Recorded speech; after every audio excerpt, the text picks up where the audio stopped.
ஓம் சாந்தி. எல்லோரும் குஷியாக இருக்கிறீங்களா? 14/2/2024 பாப்தாதா சொல்கிறாங்க, இனிமையான குழந்தைகளே, உள்நோக்கு முகமுடையவராகி உங்களுக்கு நன்மை செய்வதை பற்றி சிந்தனை பண்ணிக்கிட்டே இருங்க. இல்லை, நம்முடைய நன்மை என்ன? ஆத்ம உணர்வில் வரணும், தெய்வீக குணம் நிரம்பணும், அசுர குணம் அழியணும். ஸோ இதை பற்றி சிந்தனை இருக்கணும். என்னென்ன தெய்வீக குணம் இன்னும் வளர்த்துக்கணும், என்னென்ன அசுர குணம் இன்னும் ஒட்டிக்கிட்டு இருக்குது, அதையெல்லாம் நம்ம எப்படியெல்லாம் வெல்றது, இதை பற்றி சிந்தனை பண்ணணும்.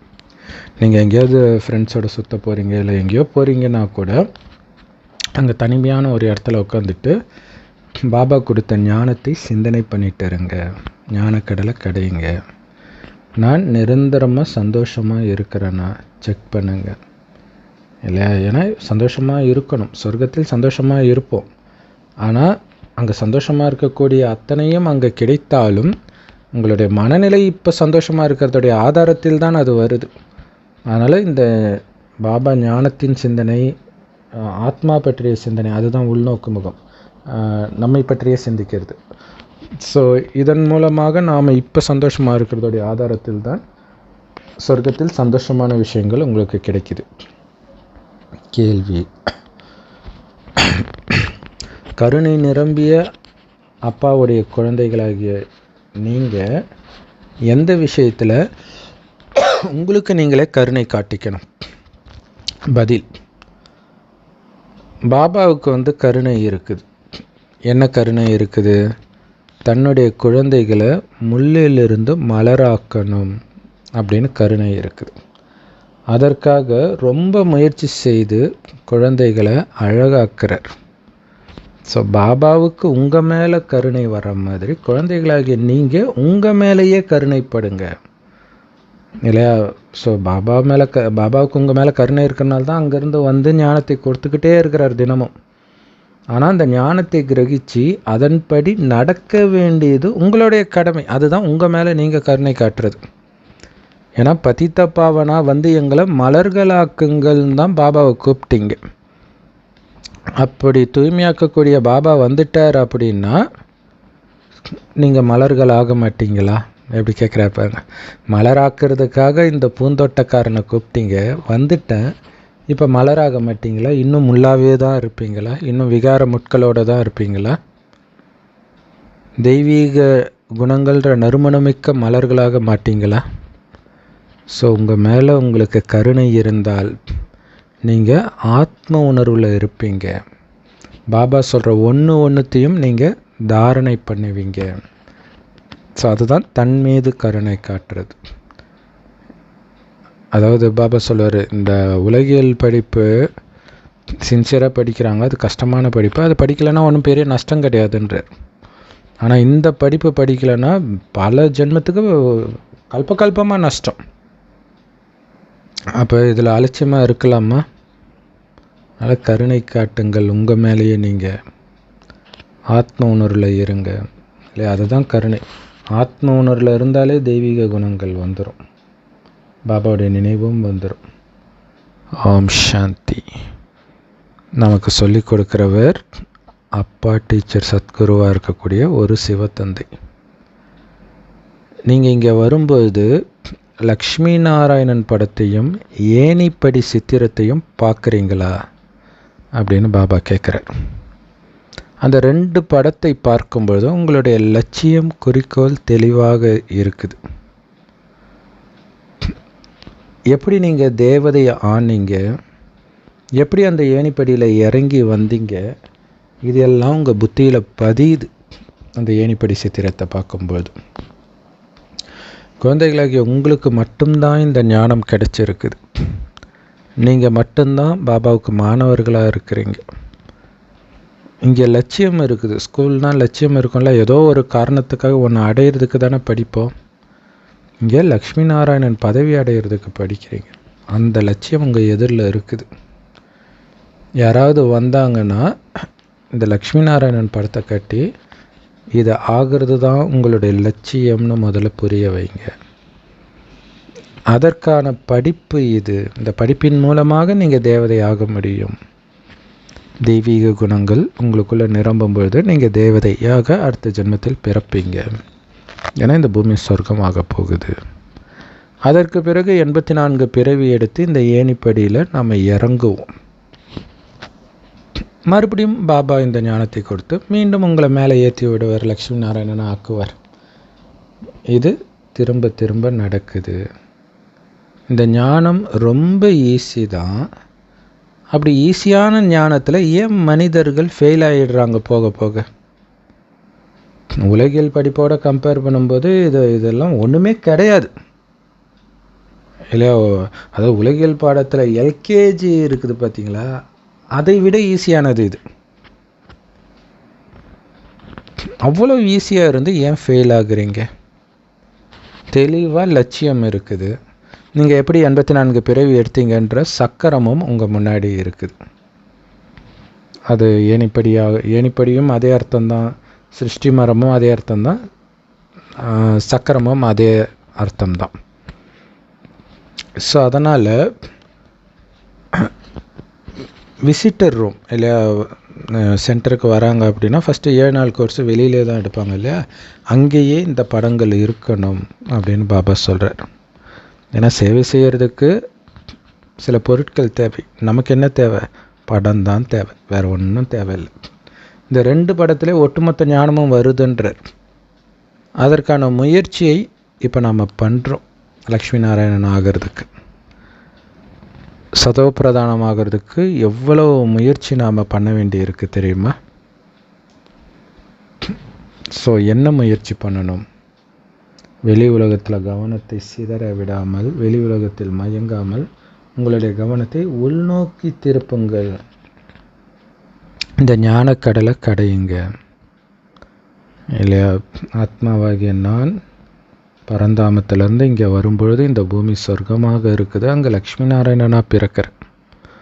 ஆத்ம சதோ பிரதானமாக இருக்குது.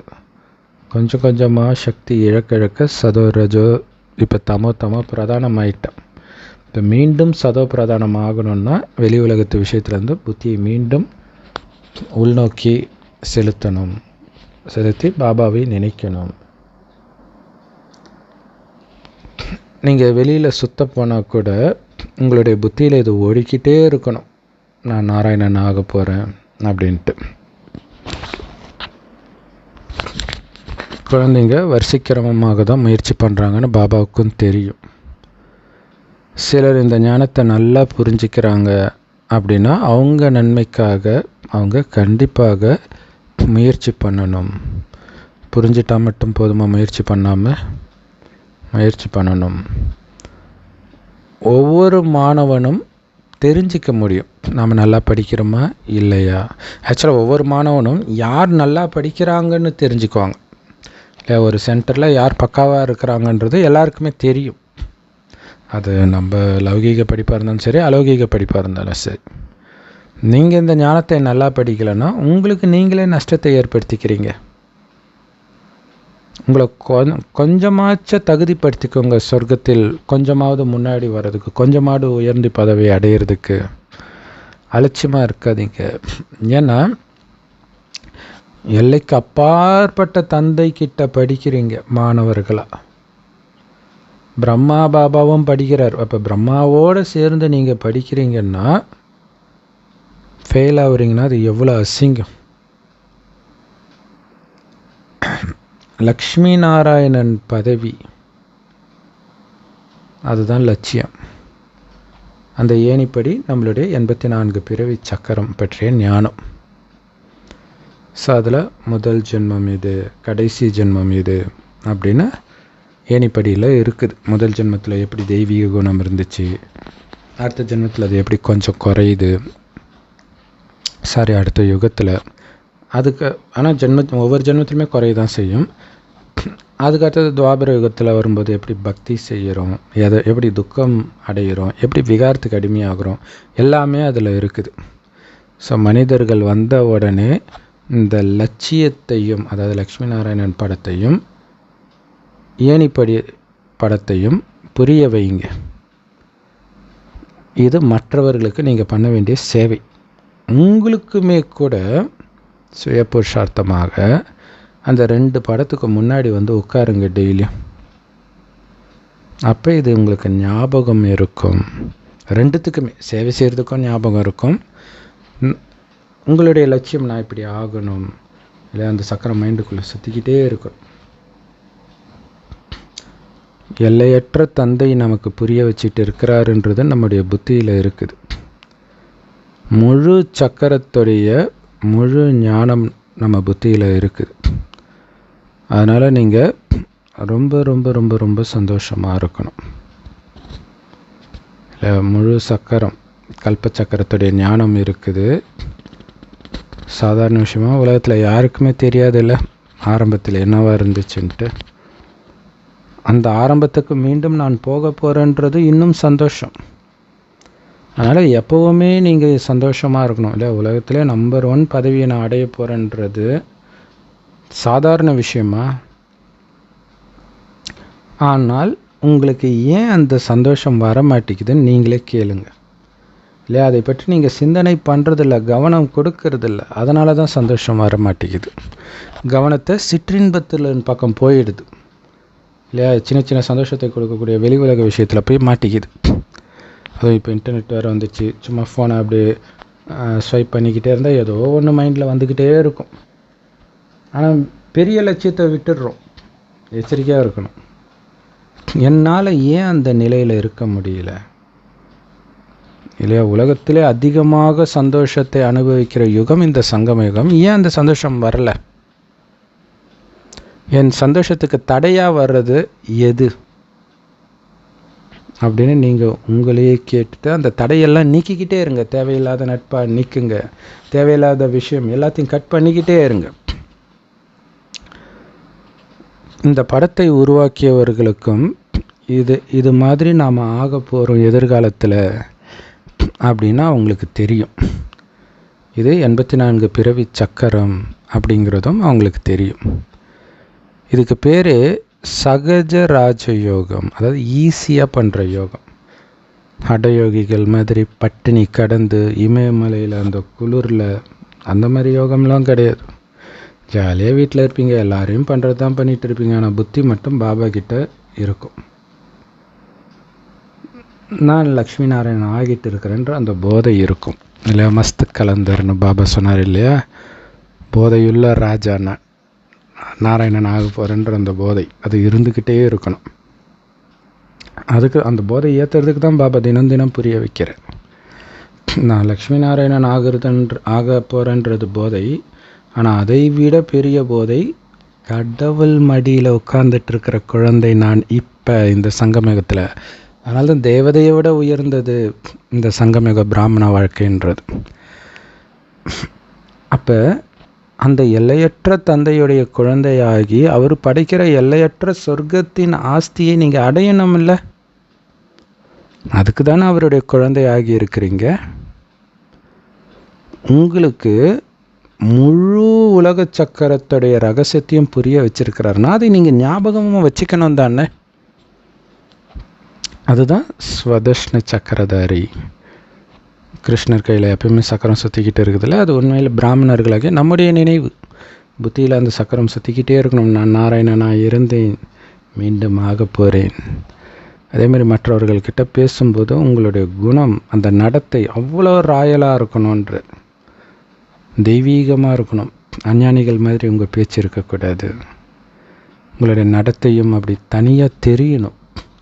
அதைத்தான் அங்கே ராமாயணத்தில் லவகுசா காட்டில் போகும்போது பார்க்குறவங்களாம் உங்களை பார்த்தா ஒரு ராஜ குடும்பத்தை சார்ந்தவர்கள் மாதிரி இருக்குதே.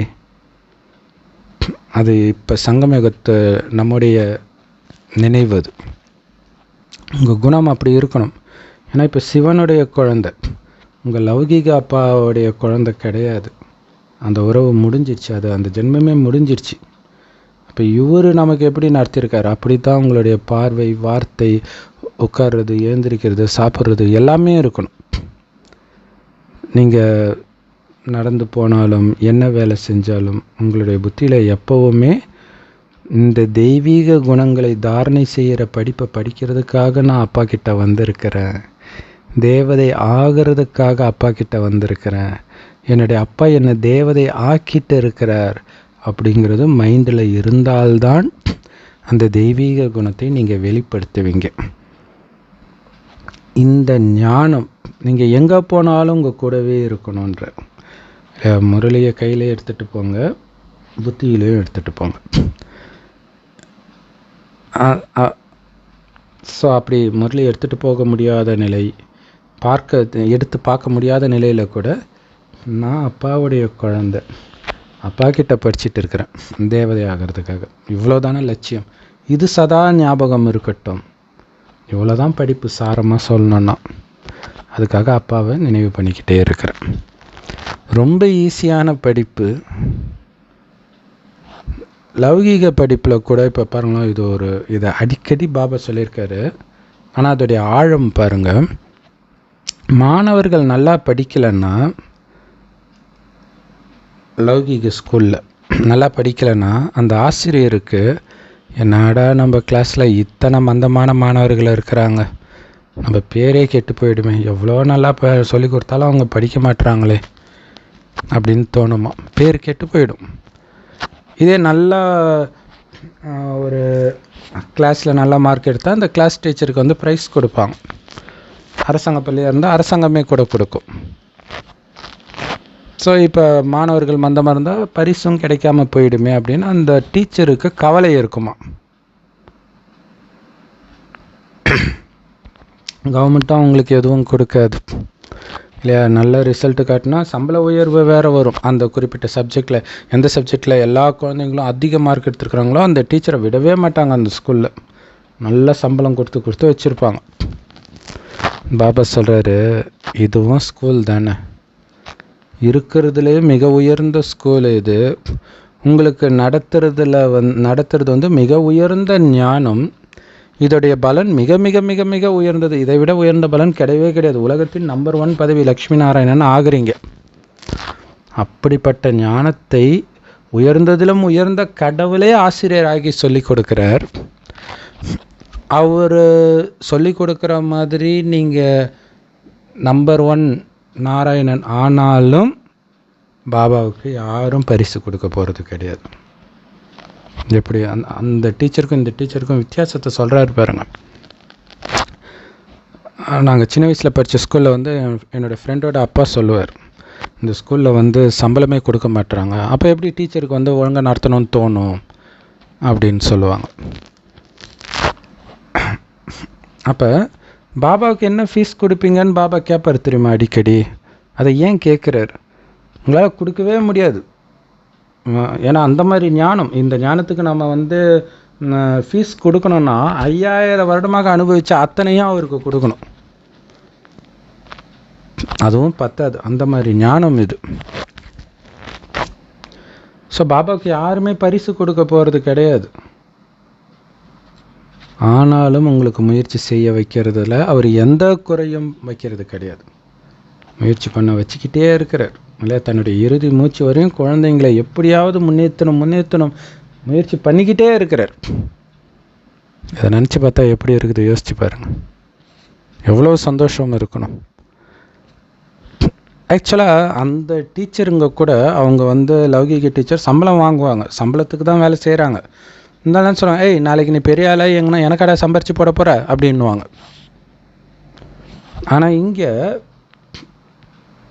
பாபா இப்போவும் காசு வாங்கிட்டு இதை நடத்தலை. இனியும் அவர் இதனால் இதனுடைய எந்த பலனையும் அவர் அனுபவிக்க போகிறது கிடையாது. யோசிச்சு பாருங்கள். அப்படிப்பட்ட தியாக சுடருடைய தியாகத்துக்கு ஒரு மரியாதை வேணும்னா நாம் நம்பர் 1 பதவி அடைஞ்சு காட்டணும். இல்லைனா அவருடைய உழைப்பு வேஸ்ட் ஆகிடக்கூடாது. இல்லை, உங்களுடைய நடத்தையை சீர்திருத்தி காட்டுங்க. தெய்வீக குணங்களை தாரணை பண்ணுங்க. நல்ல குணவானாக மாறுங்க. இதுதான் பாபாயை எதிர்பார்க்குறார். இது இருந்தால் உங்களுக்கு அனைத்தும் வந்துடும்.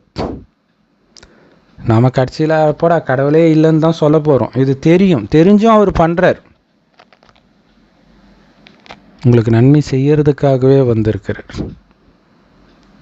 உலகத்திலே நம்பர் 1 மிக உயர்ந்த வழியை எடுத்துகிட்டு வந்திருக்கிறார். அதை ஃபாலோ பண்ணுறதுல தான் நமக்கு நன்மை இருக்குது. ஆனால் அதை ஃபாலோ பண்ண மாட்டீங்க. இந்த இடத்துக்கு போய் சேவை செய்யன்னு பாபா ஸ்ரீமத்து கொடுத்தா நீங்கள் போக மாட்டீங்க. ஏதாவது காரணம் சொல்கிறீங்க, ஐயோ பாபா அங்கே ரொம்ப சூடாக இருக்குது, இங்கே ரொம்ப குளிராக இருக்குது, மழையாக இருக்குது. இங்கே உங்ககிட்ட பேசிகிட்டு இருக்கிறது அப்பா சிவத்தந்தை பேசிகிட்டு இருக்கிறாருன்னு கூட உங்களால் புரிஞ்சிக்க முடியல. இந்த சாதாரண ரதம் தான் உங்கள் புத்தியில் ஞாபகம் வருது. ஓ பிரம்ம பாபா சொல்கிறாரு இப்படி இருக்குன்ட்டு நீங்கள் சப்பக்கட்டு போட்டுட்டு இருக்கிறீங்க. ஆனால் உள்ளே உட்காந்துட்டு சிவபாபா சொல்கிறார். அவர் ஒரு விஷயமும் சொல்லும் பொழுது இப்போ நமக்கு முரளியில் சொல்கிறதே இல்லையா, அங்கே அப்போ வந்து பாபா நேரடியாக சொன்னார். இப்போ முரளியில் சொல்கிறதே டக்கு டக்குன்னு நம்ம செய்யணும். பிரம்மா சொல்லலை, சிவபாபா சொல்கிறார். அதே மாதிரி நம்ம மனசுக்கு ஒன்று தோணிச்சுனாலும் டக்குன்னு செய்யணும். ஸோ அதுக்கு ஒரு சிறந்த உதாரணம் சொல்கிறேன் பாங்க. இன்றைக்கி முரளியிலே கூட பாபா சொல்லுவார் ஒரு விஷயம். சரி, என்ன சொல்லுவார்னா, கேள்விகள் கேட்க சொல்லுவார். இது சத்தியுகமா நரகமா இப்படி கேட்டோன்னே வாவ் நல்ல கொஸ்டின் கேட்குறாங்களேன்னு அவங்க நினைப்பாங்க. ஆனால் இது நம்ம மைண்டுக்கு அப்படி தோணுதா, இதில் என்ன இருக்குதுன்னு தோணும். ஏன்னா நம்ம புத்தியை வச்சு நாம் யோசிக்கிறோம். ஆனால் எல்லாருடைய புத்தியும் பாபாவுக்கு தெரியும். ஏன்னா எதனால் யார் பாபா குழந்தை ஆவாங்கன்னு உங்களால் கணிக்கவே முடியாது. இந்த விஷயத்துக்குள்ளமா பாபா குழந்தையானாங்க அப்படின்னு தோணும். உதாரணத்துக்கு ஒரு சகோதரர், அவர் வந்து நிறைய சேனலில் நிறைய வீடியோஸில் போய் go to the nearest BK centre இவ்வளோ தான் அவர் கமெண்ட் போடுவார். பிகே தான், பிரம்மகுமாரின்னு கூட போட மாட்டார். Go to the BK centre. So இது எத்தனை வீடியோவில் போட்டாரோ தெரியல. ஆனால் இதை வந்து ஒரு சிஸ்டருடைய சேனலில் வந்து போட்டிருக்கிறாங்க. அந்த சிஸ்டர் வந்து ஒரு வீடியோவே போட்டாங்க. This one comment changed my லைஃப்ன்ட்டு. அது ஆக்சுவலாக இங்கிலீஷ் சேனல். அது இங்கிலீஷ், அதாவது தமிழ்நாட்டு சிஸ்டர் தான், பட் இங்கிலீஷ் கம்யூனிகேஷன் ஸ்கில் நம்ம ஒன்றா சேர்ந்து டெவலப் பண்ணலான்ட்டு சூப்பராக பண்ணியிருக்கிறாங்க. அவங்க அந்த வீடியோவில் சொல்கிறாங்க, இந்த மாதிரி சம்மந்தமே இல்லாமல் இங்கிலீஷில் சொல்கிறாங்க. சம்மந்தமே இல்லாமல் ஒரு கமெண்ட் வந்துச்சு, go to the nearest BK சென்டர்ன்ட்டு. நாம் இங்கிலீஷ் பேசுகிறத பற்றி பேசிகிட்டு இருக்கிறோம். இது என்ன பிகே சென்டர், என்ன அது பிகே அப்படின்ட்டு கூகுளில் சர்ச் பண்ணுறாங்க. ஓ பிகேனா பிரம்மகுமாரியா, சரி பிரம்மகுமாரினா என்ன. இப்போ யூடியூப்பில் சர்ச் பண்ணி நிறைய பேருடைய வீடியோஸ் இதெல்லாம் பார்த்துட்டு, சரி நமக்கும் வந்து மெடிடேஷன் மேலே ஒரு ஆர்வம் இருக்குது. ஸோ அது ஏதோ கோர்ஸ் பண்ணியிருக்கிறாங்கன்னு நினைக்கிறேன் அதை பற்றி. ஸோ அதனால் அடுத்த நாள் இந்த கமெண்ட் போட்ட அடுத்த நாளே ஆட்டோ பிடிச்சி கூகுளிலே பக்கத்தில் எங்கே சென்டர் இருக்குதுன்னு கண்டுபிடிச்சி அவங்களுக்கு ஃபோன் பண்ணி நாளைக்கு எந்த டைமுக்கு வரலான்னு கேட்டுட்டு அடுத்த நாளே ஆட்டோ பிடிச்சி போயிட்டேன். ஸோ போய் இப்போ ஒரு 2 மாதம் ஆக போகுது. ரெகுலராக பாபா குழந்தை ஆகிட்டாங்க. இது எவ்வளோ பெரிய ஆச்சரியமாக இருக்குது இல்லை. இப்படி அதுவும் அது வந்து ஒரு ஆன்மீக சேனல் கிடையாது. ஆன்மீகத்தை பற்றி பேசும்போது அவர் போடல, சும்மா ஏதோ ஒன்றுத்துக்கு போட்டிருக்கார். ஸோ இதுமாரி அவர் எத்தனையோ சேனலில் போட்டிருக்கலாம். இந்த சிஸ்டர் வீடியோ போட்டிருக்கிறாங்க, மற்றவங்க வீடியோ போடாமல் இருக்கலாம். அல்லது அந்த வீடியோக்காரங்க இல்லாமல் மற்றவங்க அதை பார்த்துட்டு சர்ச் பண்ணலாம். ஸோ நமக்கு தெரியாது எப்படி ஆகணும். இப்போ எனக்கே வந்து நான் ஒரு நடிகருடைய தீவிர ரசிகராக இருந்துட்டு அந்த நடிகர்களை வச்சு சண்டை போடுற ஒரு குரூப்பில் இருந்தேன், ஆர்குட்டுன்னு ஒரு குரூப்பில். ஸோ அதில் ஒரு பொண்ணு பயங்கரமாக கோபப்படுறா அப்படின்ட்டு ஒரு பையன் வந்து நீ வந்து மெடிடேஷன் பண்ணுன்னு போட்டான். அவ்வளோதான். உடனே எனக்கு இதே மாதிரி தான் இந்த சிஸ்டர் மாதிரி மெடிடேஷன், என்னது மெடிடேஷன் எப்படி பண்ணுறது, திடீர்னு அது வந்து அந்த முந்தைய சமஸ்காரம் அப்படியே எழுந்திருக்குது, வெடிக்குது. நைட்டு ஃபுல்லாக தேடுறேன். அப்போ தான் இன்டர்நெட்டு யூடியூப்லாம் வந்து புதுசு அது. ஸோ அப்போல்லாம் வந்து நல்ல கண்டென்ட் மட்டும்தான் இருக்குமே யூடியூப்பில். இப்போ பார்த்திங்கன்னா நல்ல கண்டென்ட்டை தேடுறதே கஷ்டமாக இருக்குது. ஸோ அப்போ மெடிடேஷன் போட்ட உடனே ஓஷோ, ஜிடி கிருஷ்ணமூர்த்தி, இந்த மாதிரி நிறையா வருது. எல்லாத்தையும் பார்த்துக்கிட்டே இருக்கிறேன். ஒரு சிலதை பார்த்துக்கும்போது இது தப்புன்னு எடுத்த உடனே தெரியுது. ஃபேமஸான சில விஷயங்கள், சில மெடிடேஷன் குருக்கள் பேசுகிறதெல்லாம். ஒரு சிலது ஓகே இதில் ஏதோ இருக்குதுன்னு தோணுது. ஸோ அப்படி வந்து அதுக்கப்புறம் கொஞ்ச நாளில் பார்த்திங்கன்னா இந்த சிவஜெயந்திக்கு நோட்டீஸ் வருது எங்கள் வீட்டுக்கு. போகணும்னு நினைக்கிறேன், ஆனால் அதுவுமே போகலை. அதுக்கப்புறம் ஒரு தடவை பார்த்தா அதாவது இன்னொரு வீட்டுக்கு ஷிஃப்ட் ஆகி போகும்போது அந்த வீட்டுக்கு பக்கத்து தெருலே கீதா பாடசாலை இருக்குது. அந்த கீதா பாடசாலை நடத்துகிற தாத்தா வந்து எங்கள் வீட்டில் வந்து மணிக்கணக்காக பேசிகிட்டு இருப்பார். ஆனால் திடீர்னு எங்கள் அம்மா சொல்கிறாங்க, அந்த தாத்தா வீட்டிலே மெடிடேஷன் சொல்லி கொடுக்குறாங்கடான்ட்டு. ஏன் இவ்வளோ நாள் எனக்கு சொல்லலை அப்படின்னு சொல்லிவிட்டு அப்போ போய் கேட்டு தான் பாபா குழந்தையான. ஸோ அந்த வீட்டில் இருக்கக்கூடிய பாட்டியை வச்சு தான் ஆரம்பத்தில் இருக்கிற முரளி வீடியோஸ்லாம் நான் போட்டிருப்பேன். ஸோ எப்படி இருக்கு பாருங்க, இல்லை எப்படி நம்ம பாபா குழந்தை ஆகணும்னு நினச்சாலே நமக்கு மெய்சில் இருக்கும். அதான் பாபா சொல்கிறார். பாபா சொல்கிறார், நீ செய்ய, உனக்கு தெரியும், என்ன டச் ஆகுதோ பண்ணுங்க இல்லையா. பாபா சொல்கிறதையும் செய்யணும், அது இல்லாமல் நீங்களும் சிந்தனை செஞ்சும் பண்ணணும். பாபா புதுமையை கொண்டுட்டு வாங்கன்றார். ஸோ அப்போ மற்றவங்க பண்ணும்போது இதெல்லாம் ஒரு சேவையா, இதில் வேறு இன்னும் அதிபுத்தி செலுத்தணுமா, இதெல்லாம் ஸ்ரீமத்தே கிடையாது தெரியுமானவங்க. சேவை பண்ணுறதே அவங்க பாஷையில் ஸ்ரீமத் கிடையாதுன்னு சொல்கிறவங்க தான் நிறைய பேர் இருக்கிறாங்க. ஸோ அதெல்லாம் இந்த காதில் வாங்கி அந்த காதில் விட்டுட்டு அந்த மாதிரி நபர்கள் தீண்டத்தகாதவர்கள், விலகி இருக்கணும். இல்லைன்னா அவங்கள மாதிரி நம்மளையும் டம்மி ஆக்குவாங்க. ஆனால் அப்படி டம்மி ஆக்க முடியாது. பாபா சொல்லல அந்த மாதிரி பக்காவான ஆத்மாக்கள் மறைஞ்சு இருக்க முடியாது அப்படின்ட்டு. ஸோ அதான் சொல்கிறது பாபா, அதை புரிஞ்சுக்கோங்க. சேவை செய்யாமல் இருக்கிறதுக்கு 1000 காரணம், அதில் ஒரு முக்கியமான காரணம் இது ஸ்ரீமத்தே கிடையாதுன்ற காரணம். உங்களுடைய புத்தியில் பாபா நுழையவே மாற்றார். அதான் பிரச்சனை. பிரம்மா பாபா தான் தெரிகிறார், மனிதர்கள் தான் தெரியுறாங்க, சீனியர் பிரதர் சிஸ்டர் தான் தெரியுறாங்க. பாபா முரளியில் தினம் தினம் சொல்கிறாரு சேவை பண்ண, அது மைண்டில் வரவே மாட்டேங்குது.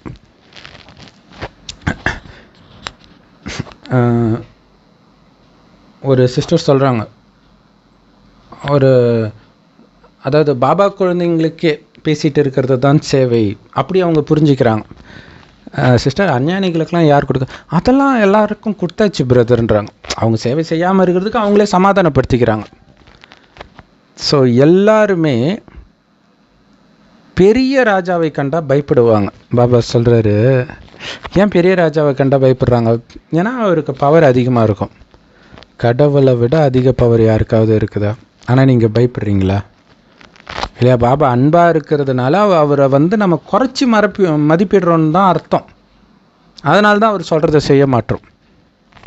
யோசிச்சு பாருங்களாம், பாபா வந்து கரிமீனை விட சொல்கிறாரு, காமத்தை விட சொல்கிறாரு, புண்டு வெங்காயத்தை விட சொல்கிறாரு இல்லையா? ஸோ அதை எத்தனை பேர் இதை காரணம் காட்டி பாபா ஞானத்தை எடுக்காமல் போகிறவங்க இருக்கிறாங்க. எடுத்தாலுமே இதையெல்லாம் விடாமல் இருக்கிறவங்க நிறைய பேர் இருக்கிறாங்க. ஆனால் ஒரு டாக்டர் வந்து, அதாவது அவங்களுக்கு ஒரு நெஞ்சு வலி வருது, ப்ரெஷர் வருதுன்னா உடனே டாக்டர் வந்து உடனே அவங்களே சர்ச் பண்ணுவாங்க யூடியூப்லலாம். உப்பு சேர்க்காதீங்க, சர்க்கரை சேர்க்காதீங்கன்னு டக்குன்னு விட்டுருவாங்க. எவ்வளவு தான் சர்க்கரைக்கு அடிக்டாக இருந்தாலும் இதை எண்ணெய் பலகாரம் எல்லாத்தையும் டக்குன்னு விட்டுருவாங்க. ஏன்னா அங்கே உயிரே போகுது இல்லையா? ஸோ அப்போ அந்த டாக்டருக்கு கொடுக்குற மரியாதை கூட அழிவற்ற டாக்டர் சிவபாபாவுக்கு கொடுக்க மாட்டீங்க. பாபா சொல்கிறார், என்ன பண்ணுறது, நான் சொல்கிறது அனைத்தையும் இழந்த ஏழைகள் தான் கேட்குறாங்க. அதனால்தான் நான் ஏழை பங்காளன். படைப்பவராகிய என்னை பற்றியோ என்னுடைய படைப்பின் முதலிடை கடை பற்றியோ யாருக்குமே தெரியல. எத்தனை பேர் இருக்கிறாங்க, என்னென்னமோ பேசிகிட்டு இருக்கிறாங்க. ஆனால் கடவுள் யாருன்றதை பற்றியே கவலைப்படுறதில்ல இல்லையா? எதை பற்றியோ ஒன்று, இங்கே செவ்வாய் கிரகத்துக்கு ராக்கெட்டை விடணுன்றாங்க, அது இதுன்றாங்க. கடவுளை பற்றியே எதுவும் தெரியல. இது எவ்வளோ பெரிய ஆச்சரியம். அவர் தானே படைத்தார், அவரை பற்றி இல்லை யோசிக்கணும். பாபா சொல்றார், நான் சாதாரண உடலில் பிரவேசிக்கிறேன், பிரம்மா உடலில் வயோதிக உடலில் பிரவேசித்து என்னை பற்றிய அறிமுகத்தையும் என்னுடைய படைப்பின் முதலிடை கடை பற்றிய அறிமுகத்தையும் கொடுக்கிறேன். இந்த 84 பிறவிகளின் ஏணி சித்திரம் ரொம்ப தெளிவாக இருக்குது. பாபா சொல்கிறாரு, நான் உங்களை அந்த மாதிரி லக்ஷ்மி நாராயணன் மாதிரி ஆக்கிறேன். ஆக்கி இருந்தேன் முந்தைய கல்பத்தில், மீண்டும் இப்பொழுது ஆக்கி கொண்டிருக்கிறேன். உங்களுக்கு தெய்வீக புத்தி இருந்துச்சு தெரியுமா 5000 வருஷம் முன்னாடி. ஆனால் இன்னைக்கு கல் புத்தியுடையவர்களாக ஆயிட்டீங்களே. யார் உங்களை அப்படி ஆக்கினா?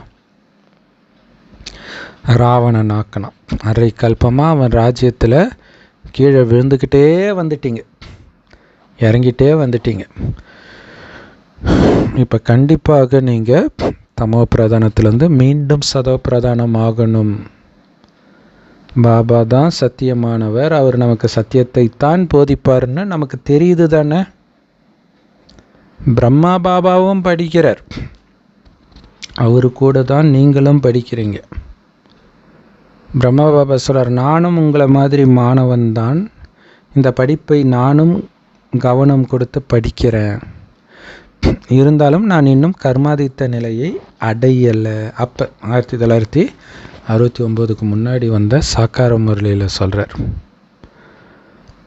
பாபா சொல்கிறார், நானும் இன்னும் அடையலை, நானும் முயற்சி பண்ணிகிட்டு இருக்கிறேன், நீங்களும் பண்ணுங்கன்ற. ஏன்னா உலகத்திலே நம்பர் 1 பதவி ஸ்ரீ நாராயணன் பதவி, உலகமே உங்களுக்கு சொந்தம். அப்படிப்பட்ட பதவியை அடையிறதுக்கு ஒரு படிப்பு இருக்குதுன்னா அந்த படிப்பில் எவனாவது கவனம் கொடுக்காம இருப்பானா அப்படின்னு பாபா கேட்குறார். எல்லோரும் என்ன சொல்லுவாங்க, கண்டிப்பாக நம்ம அந்த மாதிரி பதவியை அடையணும், அதுவும் எந்த கஷ்டமும் கிடையாது. இல்லை இப்போ எலெக்ஷனில் நிற்கணும்னா எவ்வளோ கஷ்டம், கோடி கோடியாக செலவு பண்ண, இங்கே 1 பைசா செலவு பண்ண தேவை, ஆனால் மிகப்பெரிய பதவி. இப்போ யார் கேட்டாலும் நாங்கள் கண்டிப்பாக அந்த மாதிரி பதவி அடையணும்னு தானே சொல்லுவாங்க. அப்போ ஏன் முயற்சி பண்ண மாட்டேறீங்க? நாம் அந்த உயர்ந்த தந்தையுடைய குழந்தைங்க. அப்போ கண்டிப்பாக இந்த உலகத்துக்கே எஜமானர்களாக நாம் மாறணும் தானே. படிப்பில் கண்டிப்பாக ஏற்ற இறக்கம் இருக்கும், எல்லாருமே ஒரே மாதிரி இருக்க மாட்டாங்க. இப்போ நமக்கு ஞானத்தின் சாரம் கிடைச்சிருக்குது,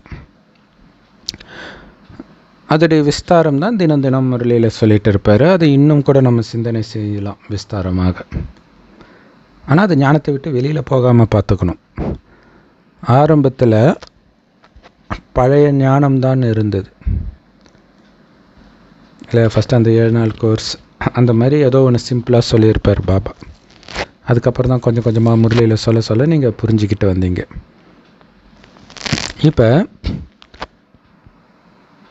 இப்போ மட்டும்தான் உண்மையான ஞானத்தை நீங்கள் அடையிறீங்க அப்படின்னு தெரிஞ்சுக்கிறீங்க. இதுக்கப்புறம் கிடைக்காது, சத்தியுகத்திலையும் கிடைக்காது, கலியுகத்திலையும் கிடைக்காது, ரெண்டுத்துக்கும் இடையில் இருக்கிற இந்த சங்கமயுகத்தில் தான் கிடைக்கும். பாபா சொல்றார், மிக ஆழமான ரகசியங்களை நான் உங்களுக்கு இன்றைக்கி புரிய வைக்கிறேன். யாருக்கும் அப்படி ஒரு வினாடியிலலாம் முக்தியோ ஜீவன் முக்தியோ கிடைச்சிடாது. அப்படியே ஒரு வினாடியில் இந்த ஞானத்தை அப்படியே கரைச்சி குடிச்சிடலாம் மாட்டாங்க. வேதத்தில் இருக்கும் இல்லையா, அகத்தியர் அப்படியே கடலை குடிச்சிட்டாருன்ட்டு, அப்படிலாம் யாராலையும் முடியாது. இன்னும் கேட்டால் இந்த ஏணிப்படி சித்திரமே இதுக்கு முன்னாடி கிடையாது, இப்போ தான் உருவாக்கி இருக்கிறோம் அப்படின்றார் பாபா. கொஞ்சம் கொஞ்சமாக ஞானம் சொல்லிக்கிட்டே இருக்கார்.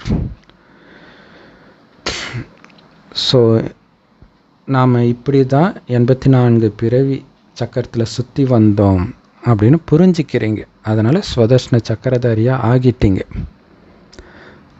முழு காலச்சக்கரத்துடைய ரகசியத்தையும் ஆத்மாவுக்கு பாபா புரிய வச்சிருக்கிறார். பாபா சொல்கிறாரு,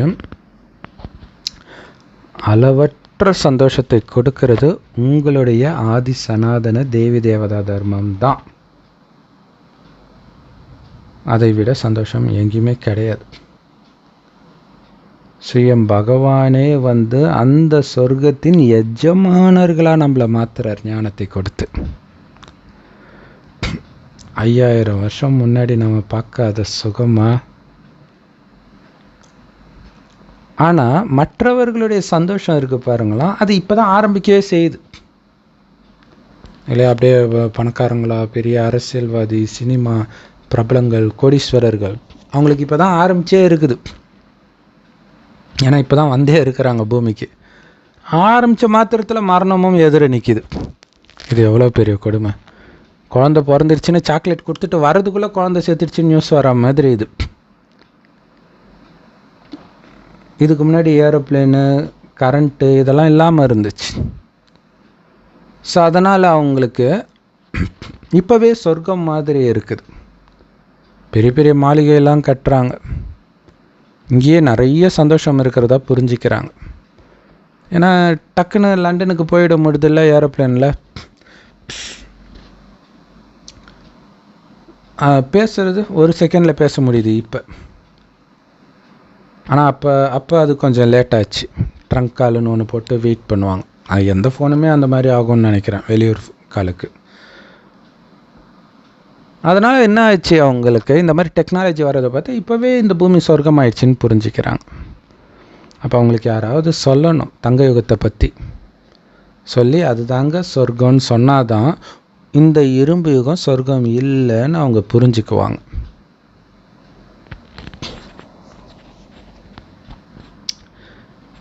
யாராவது ஒருத்தர் நரகத்தில் உடலை விடுறாங்க அப்படின்னா மறுபடியும் நரகத்தில் தான் மறுஜன்மம் எடுப்பாங்க. ஆனால் என்ன சொல்லிட்டு இருப்பாங்க, அவர் சொர்க்கத்துக்கு போயிட்டாரு, நரகத்துக்கு போயிட்டாரு.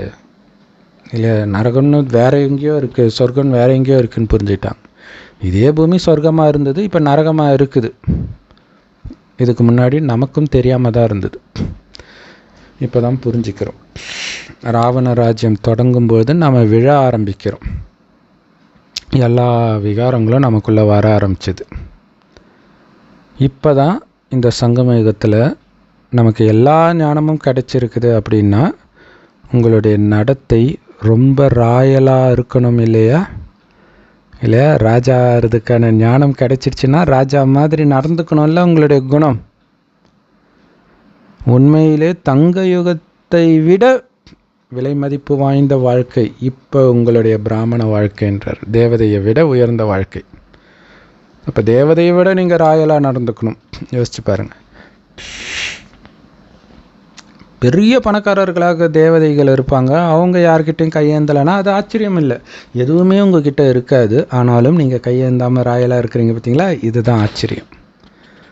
ஞான கடல் பாபா தனக்குள்ளே இருக்கக்கூடிய அத்தனை ஞானத்தையும் இப்போ கொடுக்குறார் சங்கம யுகத்தில். மனிதர்கள் யாருக்கும் ஞானத்தை பற்றியும் பக்தியை பற்றியுமே தெரியல, ரெண்டுத்தையும் ஒன்றா சேர்த்து விட்டாங்க. வேதத்தை படிக்கிறது ஞானம்னும் பூஜை பண்ணுறது பக்தினும் தப்பாக புரிஞ்சுக்கிறாங்க. ஸோ பாபா ஆத்மாவை அழகாக்கிறதுக்காக கொடுக்குறாரு பாருங்க ஞானம். இதுதான் ஞானம். அந்த ஞானத்தை நமக்குள்ளே இறக்கிறதுக்கு பாபா படாத அவஸ்தைப்படுறார். அதாவது முஸ்லீம்கள் சொல்லுவாங்க, முகமது நபிக்குள்ள குரானை இறக்கினார் அப்படின்வாங்க. அது என்ன இறக்குறதுன்னு இப்போ தான் புரியுது இல்லையா? இந்த ஞானத்தை நமக்குள்ளே இடித்து உள்ளே தள்ளுறார். உள்ளே போன்ட்டு நம்ம அழகாக்கிறதுக்காக அவ்வளோ முயற்சி பண்ணுறார். அவ்வளோ கருணை இருக்கே பாபாவுக்கு குழந்தைங்க மேலே. குழந்தைங்களே, உங்களுக்கு உங்கள் மேலேயும் அந்த கருணை இருக்குதா? ஏன்னா பாபாவை நீங்கள் தானே கூப்பிட்டீங்க. அழுக்காக இருக்கிற பாபா, என்னை தூய்மையாக்கு பாபா, உன்ன மாதிரி மலராக்கு பாபான்னு கூப்பிட்டீங்கல்ல, நானும் வந்துட்டேன்ல. அப்போ உங்கள் மேலே கருணை இருக்கணும்ல. கருணை இருந்து நீங்கள் மலராகி காட்டுங்க. கடவுளுக்கு பூவால் அர்ச்சனை பண்ணுறாங்களா, அது என்னன்னு நினைக்கிறீங்க? உங்களை மலராக்கி இறைவனுக்கு அர்ப்பணிக்கிறீங்கன்னு அர்த்தம். ஸோ அந்த மாதிரி மலர்களாக நீங்கள் மாற மாட்டீங்களா? ஏன் இன்னும் பாபாவுடைய இதே சிம்மாசனத்தில் நான் ஏறலை? கேளுங்க, என்ன குறை தடுக்குது? அந்த குறையெல்லாம் நீக்குங்க.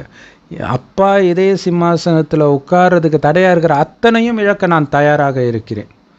பற்றாக இருக்கட்டும், காமமாக இருக்கட்டும், கோபமாக இருக்கட்டும், பேராசை, அகங்காரம், இது ஏதோ ஒன்று தான் தடுக்குது. ஸோ இது எல்லாத்தையும் இழந்துட்டு அப்பா இதே சிம்மாசனமே கிடச்ச பிறகு நமக்கு என்ன வேணும்? பாபா சொல்கிறாரு, ஆனால் நீங்கள் கவனம் கொடுக்கல. அதனால தான் பாபாவுடைய இதே சிம்மாசனத்தில் உட்காரல, மலர் ஆகலை. பாபா ரொம்ப கருணை நிரம்பியவர். அதனால தான் அந்த கருணை நிரம்பியவரை அழுக்கான உலகத்துக்கு வந்து எங்களை தூய்மையாக்குங்கன்னு கூப்பிட்டீங்க.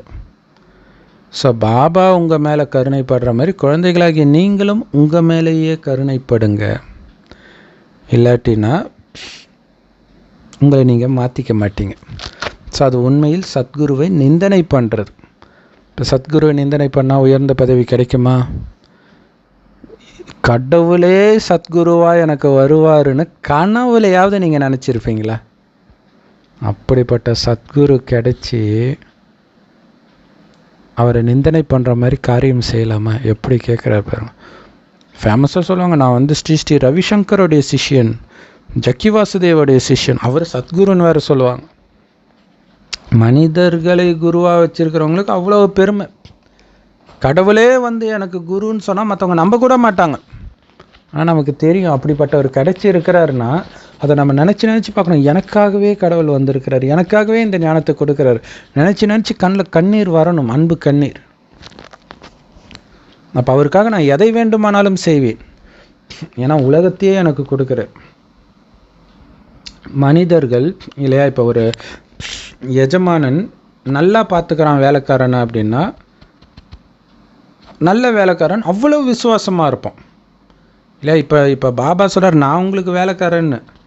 அப்போ பாபாவுக்கு சமமாகணும், நீங்கள் பாபாவுக்கு வேலைக்காரன் ஆகணும். அவர் சொல்கிற அத்தனையும் செய்யக்கூடிய விசுவாசமான வேலைக்காரனாக இருக்கணும். ஆனால் மனிதர்கள் இந்த மனித குருக்கள் மீது தான் பயம் வச்சிருக்கிறாங்க.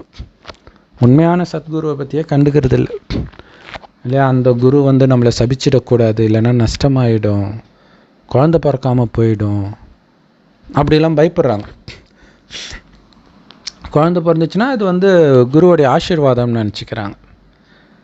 அதெல்லாம் தற்காலிக சந்தோஷம். நாளைக்கு அந்த குழந்தைய வளர்க்குறதுக்குள்ளே ஒரு வழி ஆகிடும் இல்லையா. அது உண்மையிலே சந்தோஷமா? அது ஒரு நரகத்தில் குழந்தைய பெற்றுக்கிறது. ஸோ சொர்க்கமே நமக்கு கிடைக்கிறதுக்கான வழியை பாபா சொல்கிறார். குழந்தைகளே, தயவு செய்து உங்கள் மேலே கருணை வையுங்க. கெஞ்சுறார் பாபா. எனக்கு கருணை இருக்க குழந்தை, ஆனால் உனக்கு கருணை இல்லையே. ஒரு நல்ல கஞ்சாவுக்கு அடிமையாக இருக்கிறவனை பார்த்து அவங்க அப்பா அம்மா கெஞ்சுவாங்க, தயவு செய்து அதை விட்டுடடா சொல்லான்ட்டு. அந்த மாதிரி கேட்குறாரு பாபா, தயவு செய்து உன் மேலே நீ கருணைப்படு, நான் சொல்கிறத தயவு செய்து கேளு அப்படின்னு சொல்கிறார். ஆத்ம உணர்வுடையவராக ஆகுங்க. அப்போ தான் நான் சொல்கிறதே உங்களுக்குள்ளே புரியும், பதியும், தாரணை ஆகும். ஆத்மானு உணர்ந்து கேளுங்க. எல்லாத்தையும் ஆத்மா தான் பண்ணுது. ஆத்மாவுக்குத்தான் நான் இந்த ஞானத்தை கொடுக்கிறேன். ஸோ நான் ஆத்மாவை பார்த்து ஆத்மாவுக்கு ஞானம் கொடுத்தா போதாது. குழந்தைகளே, நீங்களும் உங்களை தயவு செய்து ஆத்மானு உணருங்க. இதுதான் உங்கள் மேலே நீங்கள் காட்டுற கருணை. ஸோ நான் ஆத்மான்றதை பக்காவாக்குங்க. சர்வசாதாரணமாக ஆத்மாவாகிய நான் ஏந்திரிக்கேன், ஆத்மாவாகிய நான் பார்க்குறேன்றது உங்கள் மைண்டில் ஓடிக்கிட்டே இருக்கணும். பிறரை பார்க்கும்போதும் ஆத்மா தான் பார்க்கணும். அப்படி ஆத்ம உணர்வை பக்காவாக்கி பாபாவையும் நினைவு பண்ணிக்கிட்டே இருங்க. பாபாவை நினைக்கவே இல்லைன்னா எப்படி உங்களுடைய பாவங்கள் அழியும்? ஜென்ம ஜென்மாந்திர பாவங்கள். பக்தி மார்க்கத்தில் கூட எல்லோரும் கடவுளைத்தானே நினைவு செய்கிறாங்க. கடவுளே கருணை காட்டு. பாபா சொல்றார், கருணை காட்ட நான் வந்துட்டேன், உன் மேலே நீயே இப்போ கருணை காட்டு. இப்போ கடவுளை பற்றியே கண்டுக்கிறது இல்லை. அப்புறம் கடவுளே உனக்கு கண் இல்லையான்னு அழுவுறது. பாபா விடுவிப்பவராகவும் வழிகாட்டியாகவும் இருக்கிறாரு அப்படிங்கிறது அவருடைய மறைமுகமான மகிமை இல்லை. நிஜமாகவே அவர் இந்த கலியுக துக்கத்திலிருந்து நம்மை விடுவிப்பவர், லிபரேட்டர் தான். முக்தி, ஜீவன் முக்திக்கான வழியை காட்டக்கூடிய வழிகாட்டி தான் பாபா. நமக்கு எல்லாத்தையும் புரிய வைக்கிறார். பக்தி மார்க்கத்தில் நீங்கள் என்னை நினைவு செஞ்சீங்க குழந்தைகளே.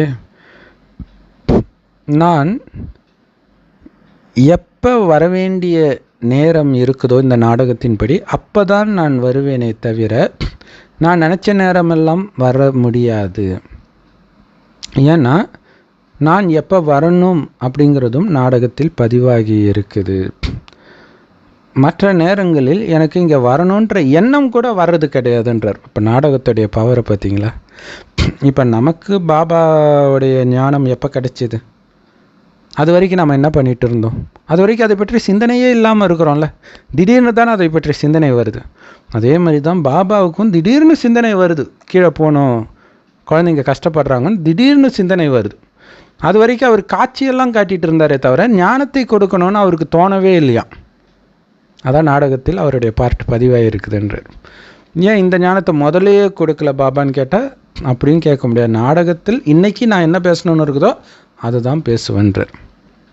நம்மளாம் அப்படி தான் பண்ணிகிட்டு இருக்கிறோம். இன்றைக்கி நம்மளுடைய நடிப்பு என்னவோ அதை தான் நம்ம நடிக்கிறோம். இந்த ஞானமே 10 வருஷம் கழித்து புரியுறது. ஆரம்பத்தில் ஏன் நமக்கு புரியல? அது நம்மளுடைய நடிப்பு. நாடகத்தில் இப்போ தான் புரியணும்னு இருக்குது.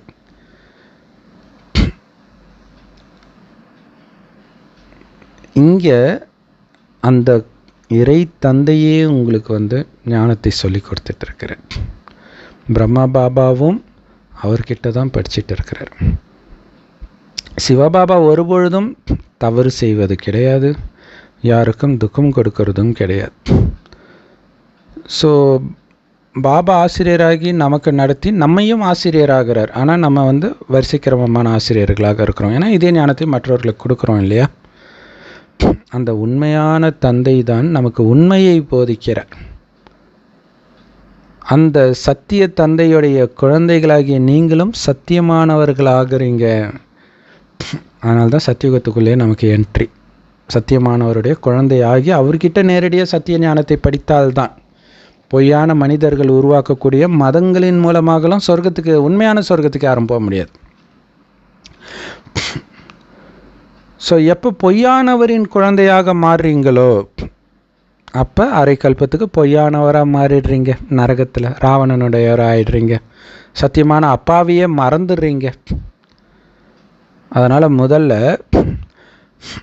இது தங்க யுகமா இல்லையா, புத்தம்புது தங்க யுகமா அல்லது பழைய உலகமா அப்படின்னு கேளுங்க மக்கள்கிட்ட. அப்போ மக்கள் நினைப்பாங்களா, ஆஹா இவங்க ரொம்ப ரொம்ப நல்ல கேள்வி கேட்குறாங்களே அப்படின்னு நினைப்பாங்களாம். அதை தான் நம்ம ஆரம்பத்திலே சொன்னோம். அப்படி நினைப்பாங்களா அப்படின்னு நமக்கு தோணும், நம்ம புத்தியை வச்சு. ஆனால் பாபாவுக்கு தெரியும். ஸோ எல்லாருடைய புத்தியும் அவருக்கு தெரியும் இல்லையா? ஸோ அதனால தான் பாபா சொல்கிற மாதிரி நம்ம செய்யணும். இந்த நேரத்தில் எல்லாருக்குள்ளேயும் இந்த 5 விகார ராவணன் பிரவேசமாகி இருக்கிறான். சொர்க்கத்தில் அவனுக்கு வேலையே கிடையாது. அதனால் இந்த ஞானம் ரொம்ப ஈஸி தான். ஆனால் இந்த 5 விகாரத்துக்கு அடிமையாக இருக்கிறவங்க கிட்ட இதை புரிய வைக்கிறதுக்குள்ள படாத பாடுபடுறோம் நம்ம. உங்களுக்கே புரியலன்னு வச்சுக்கோங்களேன், நீங்கள் என்ன புரிய வைப்பீங்க மற்றவர்களுக்கு? சேவை செய்கிறதுக்கு பதில் அவசேவை தான் செய்வீங்க. அவங்க எது கேள்வி கேட்டாலும் நீங்கள் தப்பு தப்பாக பதில் சொல்லிகிட்டு இருப்பீங்க. அப்போ வரவங்களுக்கே பிரம்மகுமாரி மேலே மரியாதை இல்லாமல் போயிடும். அதனால் அவசேவை ஆகிடும். ஏன்னா வெளில போய் சேவை செய்கிறது சித்தி வீட்டுக்கு போகிற மாதிரி கிடையாது. நல்ல ஞானம் புரிஞ்சிருக்கணும். ஸோ ஒவ்வொருத்தருடைய நடத்தையை வைத்து பாபா எல்லாத்தையும் புரிஞ்சிக்கிறார். இந்த குழந்தை பாபா நினைவில் இருக்குதா, ஞானம் தாரணை ஆகி இருக்குதா, குணத்தில் தெரியுதா, எல்லாத்தையும் பார்க்குறார். ஸோ பாபா இருந்தாலும் நாடகத்தின்படி இது நடக்குது அப்படின்னு சொல்லிடுறார்.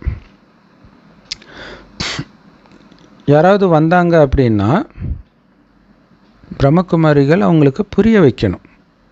பெண் குழந்தைங்க கூட புரிய வைக்கலாம். உங்களுடைய பேரே பிரம்மாவின் குமாரிகள் இல்லையா? ஸோ பிரம்மகுமாரி ஈஸ்வரிய விஸ்வவித்யாலயா தான். ஸோ இங்கே மெயினாக அதிகமாக இருப்பவர்கள் பெண்கள் தான்.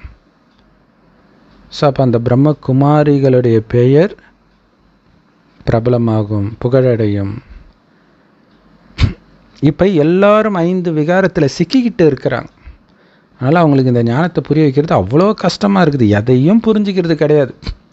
சிரிப்பாங்க பார்த்து, என்னது காமம் இல்லாமல் குழந்தை பிறக்குதா, எந்த காலத்தில் இருக்கிற அப்படி சொல்லுவாங்க.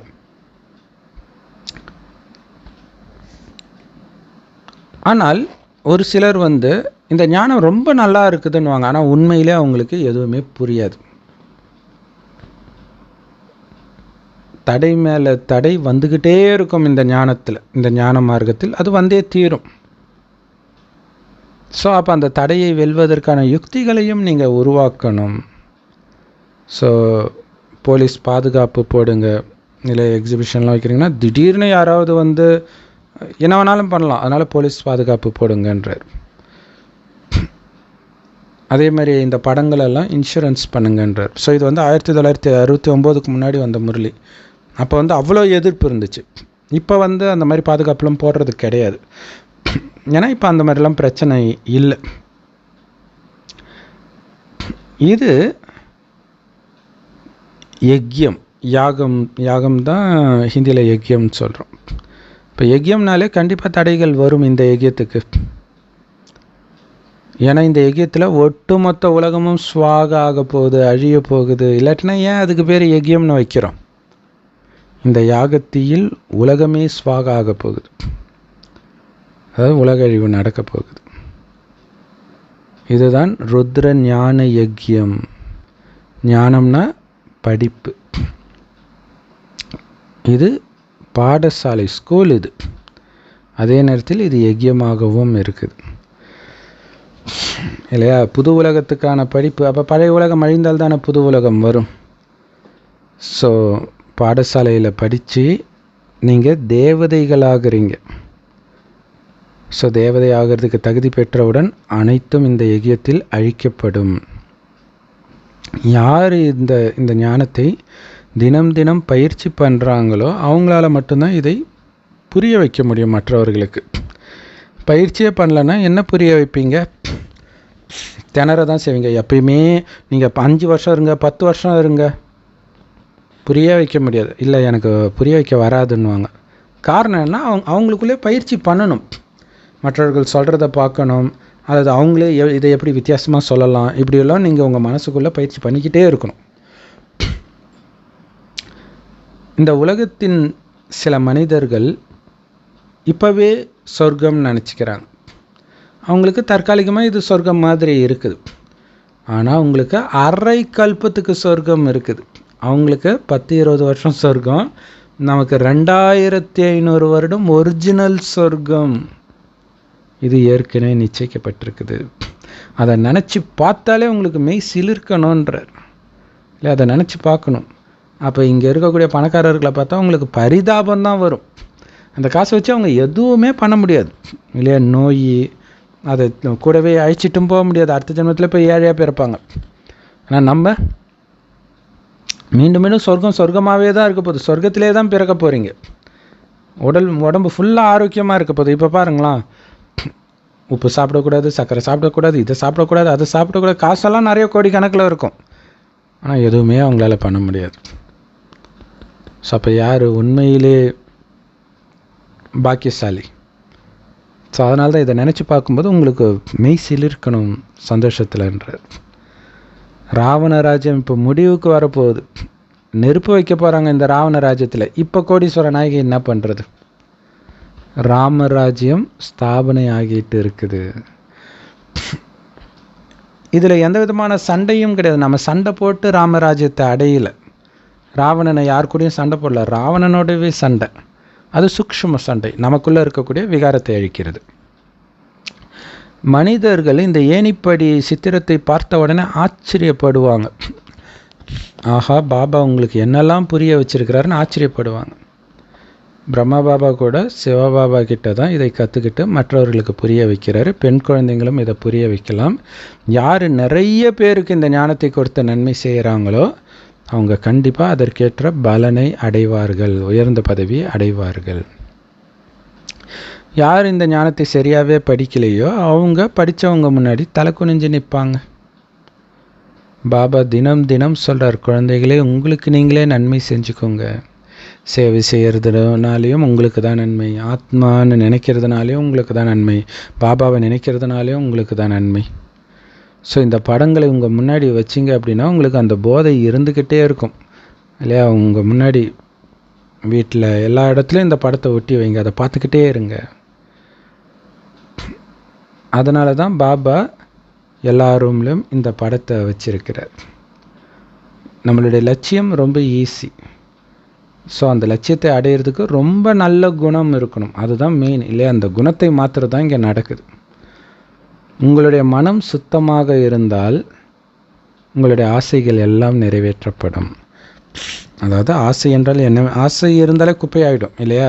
ஸோ ஆசை என்றால் என்னவென்றே தெரியாத நிலை அடையும் போது கேட்காமலே உங்களுடைய அனைத்து ஆசைகளும் அரை கல்பத்திற்கு நிறைவேற்றப்படும்ன்றார். ஸோ பாபா நம்மளை எவ்வளோ குஷிப்படுத்தியிருக்கார். ஸோ அவருக்கு குட் மார்னிங் மற்றும் நமஸ்தே. பாபா சொல்கிறாரு, நீங்கள் எல்லையற்ற தந்தையுடைய மாணவர்ன்றது சதா உங்களுக்கு ஞாபகம் இருக்கட்டும். சுயம் பகவானே எனக்கு ஞானத்தை சொல்லி கொடுத்துட்டு இருக்கிறார் அப்படின்னா நான் எவ்வளோ நல்லா படிக்கணும். அப்பாவுடைய பேரை எவ்வளோ மகிமைப்படுத்துகிற மாதிரி என்னுடைய நடத்தை இருக்கணும். ரொம்ப ராயலாக இருக்கணும் உங்கள் நடத்தை. அப்பா எப்படி கருணை நிரம்பியவராக இருக்கிறாரோ அதே மாதிரி நீங்களும் உங்கள் மீது கருணை கொண்டு உங்களை மலராக மாற்றுங்க. முள்ளில் இருந்து மற்றவர்களையும் மலராக்குங்க. உள்நோக்கு முகமுடையவராகி உங்களுக்கும் மற்றவர்களுக்கும் எப்படி நன்மை எடுத்துகிட்டு வரலாம் அப்படின்னு சிந்தனை பண்ணிட்டு இருங்க. வரதானம். எந்த ஒரு குழப்பத்திலும் மனசடைஞ்சு போகிறதுக்கு பதிலாக பெரிய மனம் கொண்ட தைரியமுள்ளவர் ஆகுங்கள். அதுக்கு விளக்கம், உங்களுக்கு உடல் ரீதியான நோய் வந்தாலும் அல்லது மனதில் ஏதாவது புயல்கள், தேவையற்ற எண்ணங்கள் அந்த மாதிரி எது வந்தாலும், அல்லது உங்களுடைய பொருளாதார ரீதியாக கடன் அந்த மாதிரி குழப்பங்கள் வந்தாலும், குடும்பத்தில் ஏதாவது குழப்பங்கள் பிரச்சனைகள் வந்தாலும், சேவையில் அந்த மாதிரி ஏதாவது பிரச்சனை சமஸ்காரம் முதல் எது வந்தாலும், இந்த மாதிரி குழப்பத்தினாலும் மனசுடைஞ்சு போகாதீங்க. பெரிய மனசுடையவராகுங்க பாபா மாதிரி. இல்லையா? சின்ன மனசு இருக்கும்போது தான் நமக்கு அது ஒரு பிரச்சனையாக இருக்கும். பெரிய மனசுனா எல்லாத்தையும் உள்வாங்கிக்கிறது இல்லையா? கடல் மாதிரி நாம் அன்பை மட்டுமே கொடுக்கறது. அவங்க சின்னத்தனமாக இருக்கிறாங்க, ஆனால் நம்ம அப்படி இருக்கக்கூடாது. ஸோ கர்ம கணக்கு வருதா, வலி வருதா, அதை பற்றியே சிந்திச்சுட்டு இல்லாமல், ஏன்னா அதை பற்றியே சிந்திச்சுட்டு இருந்தீங்கன்னா என்ன ஆகும்? இன்னும் நோய் அதிகமாகும். மனசுடைஞ்சு போய் அதை பற்றியே சிந்தனை பண்ணி நோயை அதிகப்படுத்திக்குவீங்க நீங்கள். அதுக்கு பதிலாக தைரியம் வைங்க, சரியாயிடும். எதாக இருந்தாலும் சரியாயிடும். இது இங்கிலீஷில் சொல்லுவாங்க, திஸ் டூ ஷால் பாஸ், இதுவும் கடந்து போகும். அதனால் ஐயோ நான் இப்போ என்ன பண்ணுவேன் அப்படிலாம் நினைக்காதீங்க. பாபா பார்த்துக்குவார், எனக்கு தெரியும் அப்படின்னு தைரியம் வைங்க.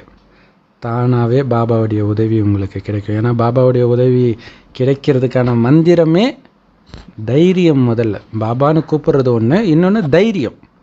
பாபா கண்டிப்பாக என்னை காப்பாற்றுவார், நான் பயப்படவே தேவையில்லை அப்படின்னு தைரியம் வச்சிங்கன்னா, தைரியம் வைக்கிற குழந்தைக்கு தான் உதவி கிடைக்கும். ஸோ பாபாவுடைய உதவியை பெறுவதற்கான விதியே தைரியம் தான்றார். முதல் அடி நீங்கள் எடுத்து வைங்க, மற்றதெல்லாம் நான் பார்த்துக்கிறேன்றார். ஸோ அதனால் எதுலேயும் குழப்பம் படாதீங்க. உடல் ரீதியான பிரச்சனை, வெளியில் பிரச்சனை, வேலையில் பிரச்சனை, பண பிரச்சனை, எந்த பிரச்சனைக்கும் பயப்படாதீங்க. பாபா பார்த்துக்குவார். தைரியமாக அடுத்த அடி எடுத்து வைங்க, தானாகவே நடக்கும் எல்லான்றார். இது ரொம்ப பவர்ஃபுல்லானது இல்லையா? இந்த ஒரு விஷயத்தை நம்ம மறக்கிறதுனால தான் அடிக்கடி சோர்ந்து போகிறது ஸ்லோகம். ஸோ அப்போ இந்த மாதிரி நிறைய பிரச்சனை வர்றதுக்கு காரணமே இதை நீங்கள் ஞாபகம் வச்சுக்கணுன்றதுக்காக தான். ஸோ இதை ஒரு 10 தடவை நீங்கள் ப்ராக்டிஸ் பண்ணிகிட்டே இருந்தீங்கன்னா அப்புறம் எந்த பிரச்சனை வந்தாலும் தானாகவே ஆட்டோமேட்டிக்காக உங்களுக்கு தைரியம் வந்துடும். ஸ்லோகன்.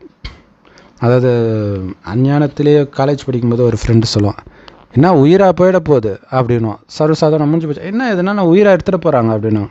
இங்கே உயிரே போனாலும் நமக்கு கவலை இல்லை, பாபாட்ட தானே போக போகிறோம். அப்போ பயப்படுறதுக்கு என்ன இருக்குது? ஒன்றுமே கிடையாது. நாடகத்தில் இருக்கிறது நடக்கும், கர்ம கணக்கு முடியும். இதில் பயப்படுறதுக்கு எதுவுமே இல்லையா? நான் பாட்டுக்கு பாபா நினைவில் பாபா மகிமையை பாடிக்கிட்டு ஜாலியாக இருக்கிறேன். ஏன்னா ஒன்றுத்துக்கும் உதவாத பிச்சைக்காரனை தூக்கி கோபுரத்து மேலே வைக்கிறார். அந்த ஆனந்தத்திலே மூழ்குங்க. ஆனால் அது ஞாபகம் இருக்கணும் இல்லையா? ஸோ அதுக்காக தான் முரளியை ஒரு நாள் கூட மிஸ் பண்ணாதீங்க. அதையே ஆழமாக சிந்தனை பண்ணுங்கள், அதை திரும்ப திரும்ப கேளுங்க அப்படிலாம் சொல்கிறார். ஸோ கேட்டதில் ஒரு ரெண்டு நிமிஷம் கேட்டிங்களா, அந்த 2 நிமிஷத்தில் முக்கியமான பாயிண்ட்டு அல்லது அந்த 2 நிமிஷத்தில் என்ன தான் சொல்லியிருக்காருன்னு கொஞ்சம் ஆழமாக உள்ளே போனீங்கன்னா தெரியும். ஒரு பெரிய பொக்கிஷமே கிடைக்கும். ஒரு சந்தோஷத்தின் கடலுக்குள்ளே நீந்திட்டு வர மாதிரி இருக்கும். ஸ்லோகன். ஸோ மற்றவர்களுடைய பலகீனத்தை பார்க்குற கண்களை மூடிட்டு உள்ளுக்குள்ளே உங்களை பாருங்கள். நாம் இங்கே வந்தது நாம ராஜா ஆகிறதுக்கு, நமக்குள்ள குறைகளை நீக்கிக்கிறதுக்கு, மற்றவர்கள் குறையை நீக்கிறதுக்கு கிடையாது. ஸோ அதனால் மற்றவர்கள் பலகீனத்தை பார்க்குறதே ஒரு மிகப்பெரிய பலகீனம். அதனால் அதை பண்ணாதீங்க. மற்றவர்கள்கிட்ட இருக்கக்கூடிய நல்ல குணங்களை மட்டுமே பார்த்து கிரகிக்கணும், கெட்டதே பார்க்கக்கூடாது. ஓம் சாந்தி. Love you Bap Dada. Thank you Bap Dada. குஷியாக இருங்க, குளிர்ச்சியாக இருங்க.